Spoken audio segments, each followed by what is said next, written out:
Коншак районында яңа китап сықты. Ошо көндөрдө уның исем туйы үтте. Жэнфидә Вахапова районда төрле милли проекттарның оештыручысы буларак билдәле. Ул туган як тарихын өйрәнә, фольклор йолалар туплай. Был юлы милләттәшебез китап бастыруды күтәреп сыга. Урындагы әдипләрнең әсәрләрен, фотоһүрәтләрен җыя.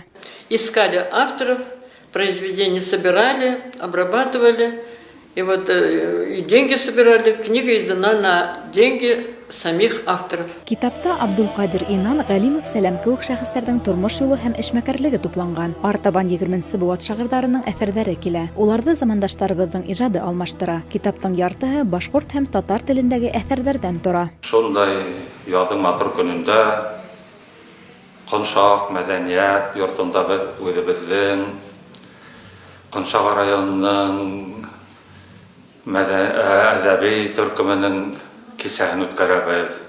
Китаптың исем туенда әдипләр шигырьләрен укыны, әсәрләрдән язылу тарихы менән бүлеште. Сараны концерт номерлары бидәне. Уралым ансамбле районның гимнын уйнап ишеттерде. Милләттәшләребезнең эшен урындагы хакимият югары баһаланы. Район башлыгы Сибагатулла Әминовтың сәламен оның урынбасары Альбина Нәҗмүддинова тапшырды.